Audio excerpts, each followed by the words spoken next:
Hello there, it's me, Stephen Thomas, with another wonderful housing debrief. Wanted to say thank you so much for joining us. So, within the last week, just a little bit of an update. We're not going to dive into the nuances of all the markets recovering or across the United States as to what's specifically going on with housing. Instead, we're going to talk a little bit about what's gone on in the last week and a half with economic readings. But because of the more positive economic readings so far in June, we've seen interest rates come down a little bit. And as a result, within the last week, we've saw a little bump in demand, nothing gigantic. We've actually seen inventories rise faster than we've seen demand. And that typically is not what happens from week to week. Typically, we get these slight decreases in demand now that the spring housing market is in the rearview mirror. We are now into the summer housing market. I know that summer does not begin until the 20th of June. However, as soon as the kids get out of school, lots of distractions that final week into June. It is one of those times where there are the distractions. It's officially the summer housing market when that occurs. So kind of gauge it upon when the kids are out of school, not when it is specifically summer. So the market times are very, very similar to the prior week. So not a big change, and that has to do with this slight bump in demand, but an even larger increase in supply. So maybe the slightest of increases in the market time, you're not really going to feel it in the trenches. So, but this week we're going to talk about huge economic releases and how they impact housing. And there's been a lot that has gone on over the last week.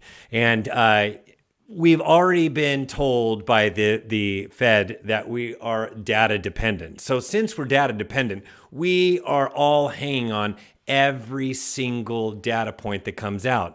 And the markets are as well, which means that interest rates and the volatility in interest rates have everything to do with each and every economic data point. More than almost any other time that I can remember, we are watching everything because that is what the Fed has said that they need to do in order for them to start cutting rates.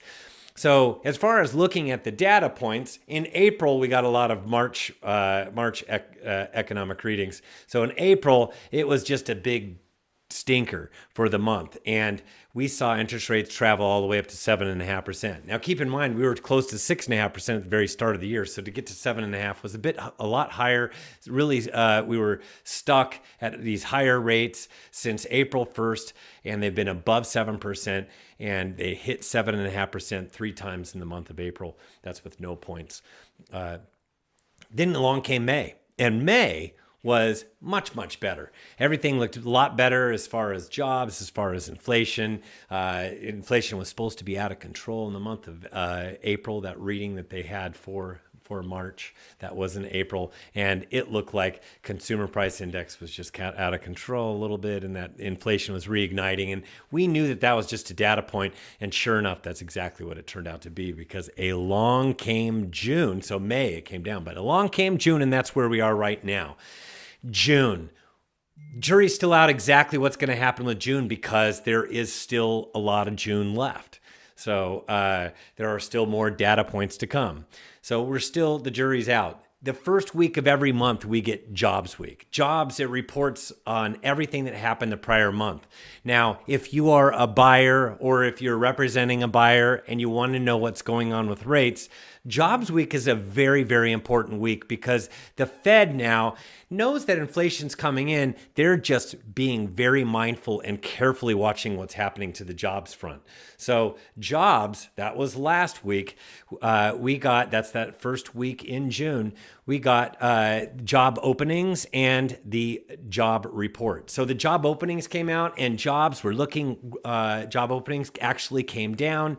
They were supposed to be about 8,375,000. Instead, they were just above 8 million. So it was a lower than expectations. So we're creating fewer jobs, which means that this robust job market is getting back to pre-COVID levels. It has just been way too hot for too long. But then that was earlier in the week on Tuesday. And then on Friday, we got the monthly jobs growth, and it was up 272,000. And expectations were for it to be at 180,000. So 272 is way too hot. Then we had unemployment. Unemployment came out, and unemployment ticked up just a little bit.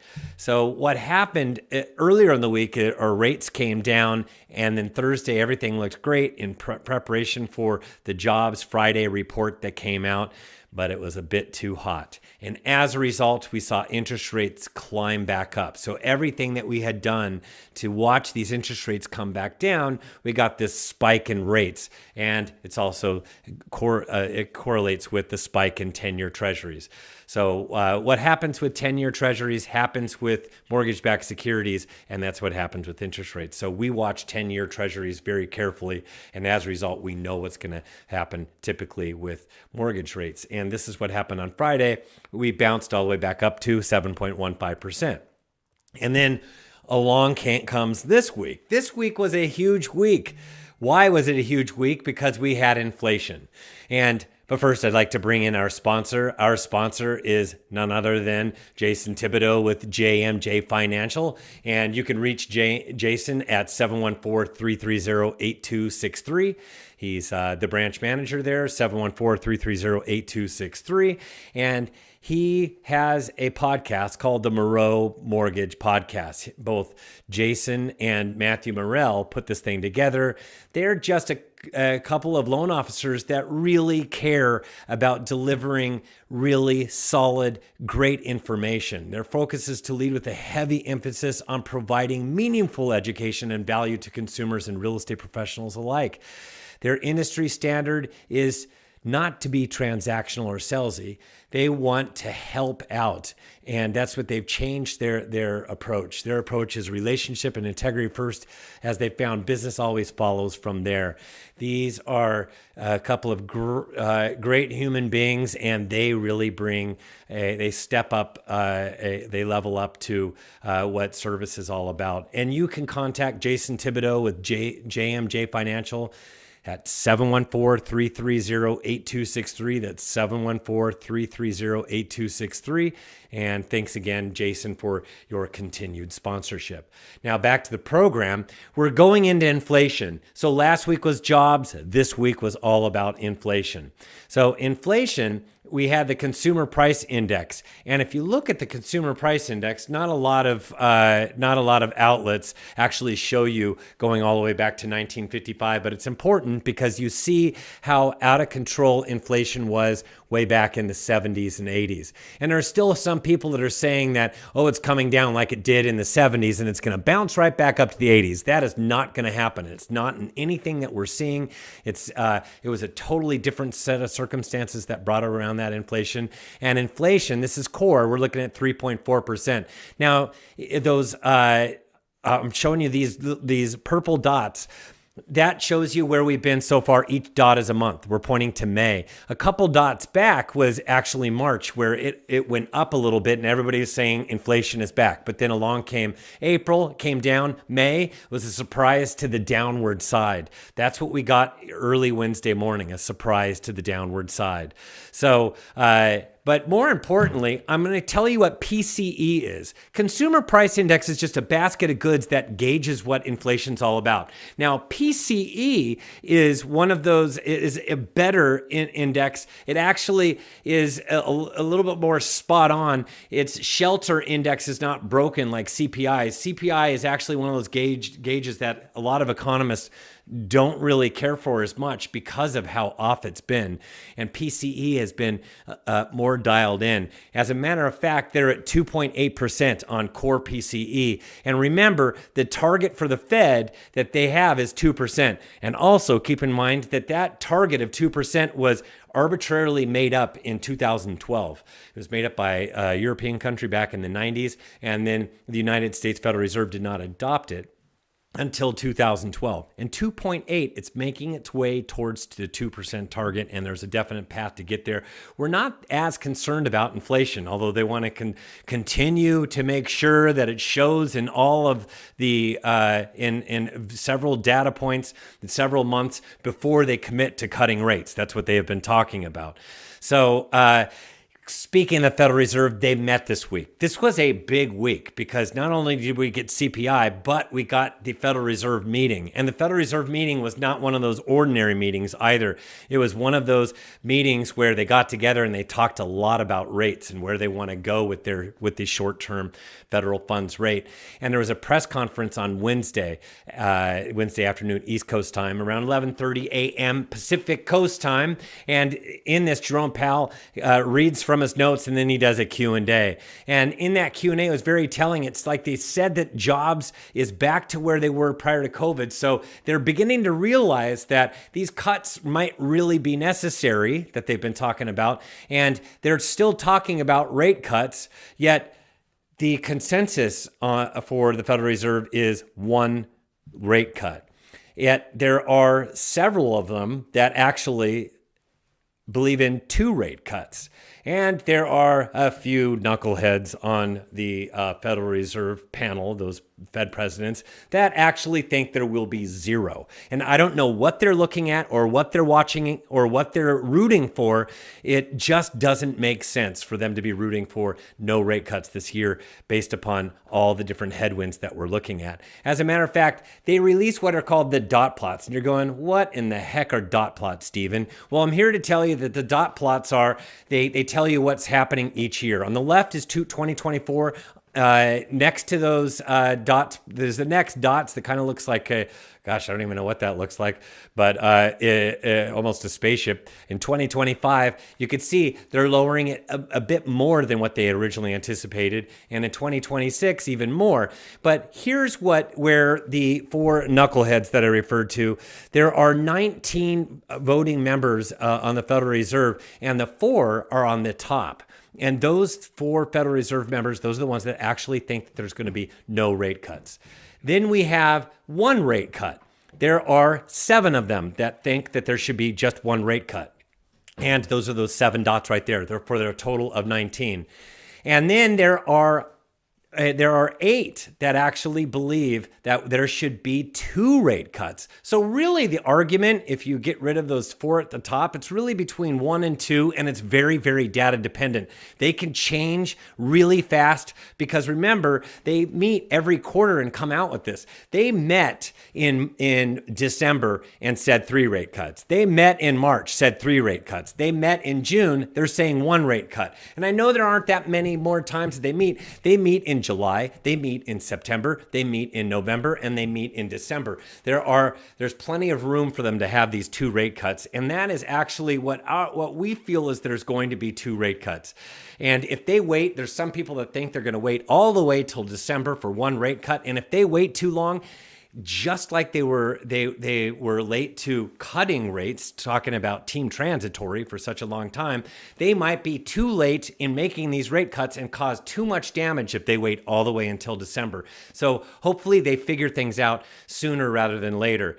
And so as a result of yesterday, that was Wednesday when Jerome Powell and the Federal Reserve actually had their press conference, and also CPI came out, we had a big break in rates and actually got underneath of 7%. We're at 6.98%. Now, we were there for a minute, one time after April 1st, but now it's been 2 days with prints below 7%, and it's actually at its lowest level at 6.98% since the end of March. So it's been a while since we've seen anything below 7%. We've kind of been stuck above 7%.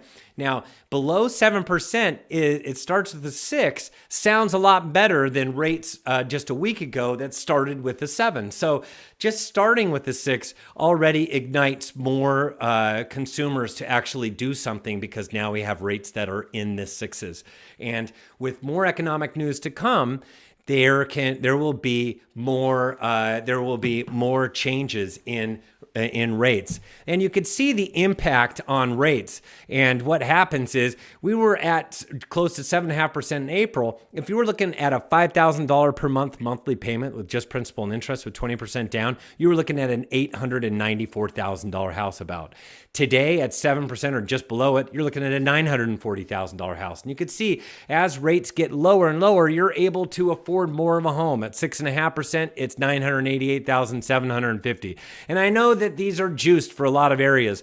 I play a lot along the coast, but I also play inland. We have another one for $3,000 per month monthly payment. It doesn't matter.